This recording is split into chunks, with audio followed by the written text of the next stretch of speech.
Assalamualaikum dan apa khabar semua? Dalam video ini saya akan berkongsi kepada anda bagaimanakah cara mudah untuk anda menghasilkan bentuk seperti ini. Kalau cara biasa mungkin seperti anda tidak tahu, mungkin anda perlu buat circle kat sini. Lepas circle anda kena buat garisan ni, tangenkan dengan circle di bawah, kemudian anda trim. Jadi bagi saya cara itu agak lambat lah. Cuma kalau anda menggunakan AutoCAD, anda terpaksa guna kaedah tersebut. Tapi dalam Inventor ini, cara mudah kita guna pakai adalah kita menggunakan arahan dipanggil sebagai slot. Secara defaultnya dia berada dekat bawah rectangle ni. Di bawah rectangle ni, cari arahan dipanggil slot. So untuk slot ini, dia ada dua bentuk umum. Secara umumnya ada dua bentuk, iaitu slot yang dalam bentuk vertical ataupun linear ni, garis lurus, ataupun slot yang dalam bentuk arc ataupun bentuk curve ni.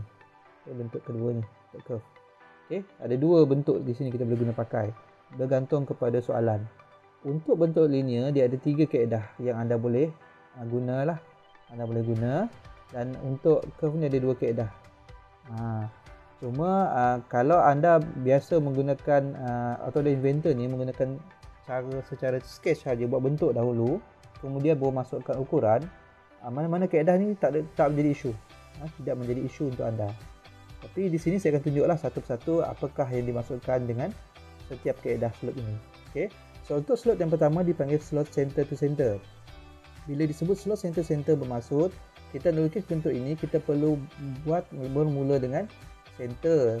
Bagi slot inilah, sinilah center pertama, center kedua. Di sini anda boleh terus masukkan nilai kalau nak, ataupun anda boleh masuk kemudian pun boleh. Kalau anda biasa gunakan untuk buat bentuk dulu, anda masukkan kemudian. Kemudian kita kembangkan saja. Jadi saya titik pertama tadi, titik kedua, dan kembangkan dia. Jadi kita dapatlah slot kita nak. Barulah saya masukkan ukuran, di mana panjang di sini adalah 80 dan sini radiusnya adalah 30. Ini adalah dipanggil sebagai slot center to center, center to center. Kemudian begitu masukkan dimension tadi, panjang daripada center to center ni adalah 80 jarak dia, dan radiusnya adalah 30. Selain itu juga kita boleh gunakan kaedah yang kedua, iaitu dipanggil slot overall. Slot overall ni bermaksud kita buat slot ini dengan merujuk kepada jarak hujung ke hujung ni. Hujung ke hujung, atas, hujung bawah. Contohnya kita klik pada atas, hujung ke hujung, dan kita kembangkan. So anda boleh nampak sini lah garisan putus-putus ni merujuk pada hujung ke hujung. Jadi kalau kes katakan anda buat slot, anda nak dapatkan, anda beritahu panjangnya hujung ke hujung adalah dalam satu nilai yang tertentu, jadi anda boleh gunakan slot overall ni. Cuma kalau anda nak buat bentuk dulu pun tak ada masalah. Kemudian kita masukkan radius dia di sini 30. Alright. Dan kaedah yang ketiga untuk slot dalam bentuk linear ni adalah slot center point.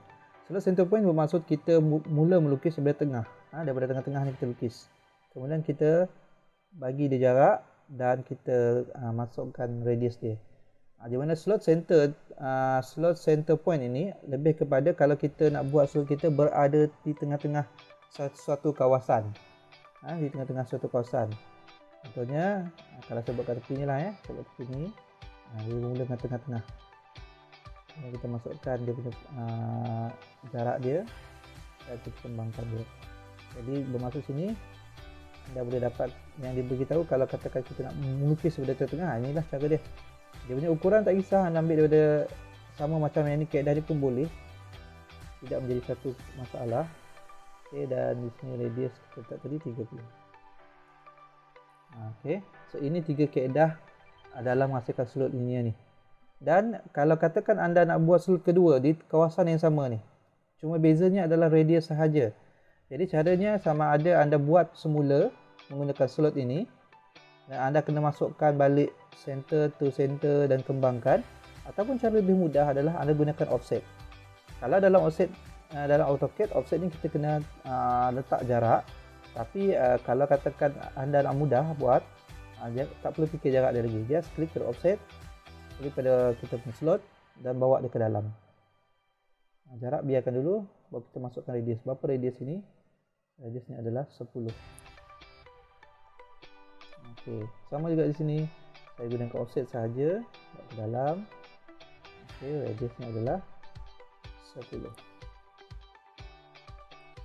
Okey, so, itu cara mudah untuk anda melukis slot linear ni.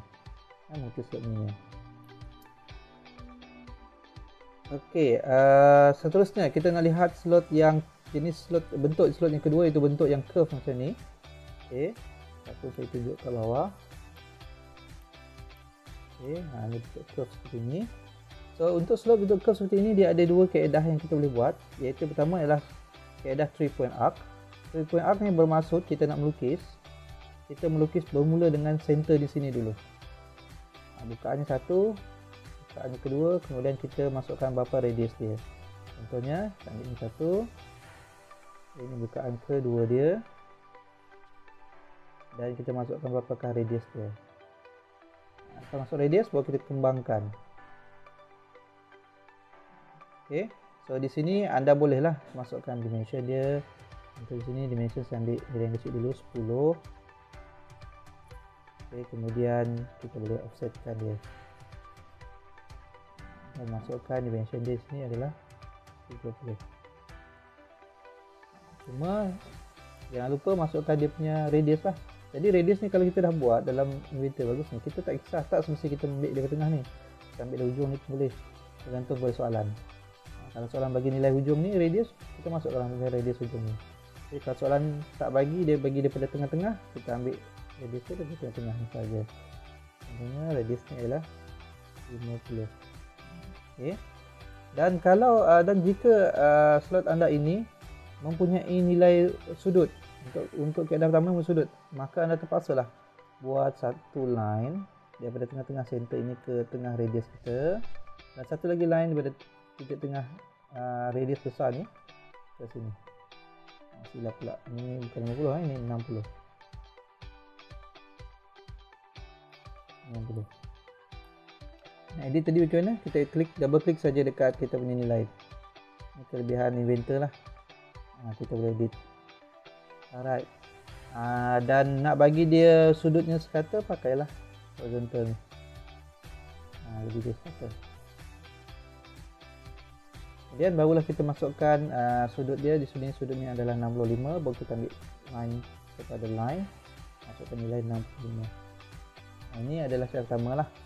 Tapi kalau soalan anda melibatkan sudut macam ni, saya tak berapa prefer anda gunakan kaedah slot 3 point ni. Okay, kalau soalan dia berkaitan dengan ada bukaan sudut dekat sini, sesuainya adalah menggunakan slot center point arc. Iaitu di mana slot center point arc ni adalah kita, saya zoom out sikit. Okay, kita buat bermula dengan center. Okay, center point arc ni maksudnya kita bermula dengan center arc kita, iaitu 1. Ini bukaan dia. So di sini kita boleh mula, let's say saya mula dari sini lah. Ini klik sini dulu, bawa buka ke sini. Jadi ini dipanggil center point arc tadi, sebab dia ambil bermula dengan center arc kita, lengkung kita ni. Okay, masa kita masukkan lengkung ini, kita boleh terus masukkan dia punya sudut. Okay, let's say sudutnya tadi adalah 65, masukkan terus 65, enter. Jadi baru kita kembangkan. Kemudian baru kita masukkanlah dia punya radius. Okay, radiusnya sini 30. Okay, dan lagi sini radiusnya adalah 60. Dan nak buat slot di dalam, just offset saja, tak payah pening-pening. Offset di mana radius di dalamnya adalah 10. Okey. Seandainya anda jumpa soalan, dia bagi bukan radius, dia bagi diameter. Ini ada berlaku soalan, let's say lah sini saya padam sikit. Dia bagi anda ukuran sini adalah diameter. Jadi kalau anda nak masukkan diameter, apa yang anda perlu buat adalah klik pada dimension ni, klik pada lengkung ini, klik kanan, sama macam anda buat circle sebenarnya. Tukar dimension type ni kepada diameter. Tengok berapa diameter dibagi. Biasa diameter ni adalah jarak hujung ke lengkung luar ni dengan hujung lengkung kat dalam ni. Okay, di mana jarak dia mungkin di sini 60. Kalau diberi diameter, kalau diberi biasanya radius. Tapi tak tahulah, in case anda jumpa yang menggunakan diameter, itu caranya. Okey. So itu adalah secara umumnya penggunaan bagaimana nak melukis bentuk slot dalam latihan ataupun dalam bentuk yang anda nak buat bagi desain anda. So itu saja untuk kali ini. Kita jumpa lagi dalam video yang akan datang. Assalamualaikum warahmatullahi wabarakatuh.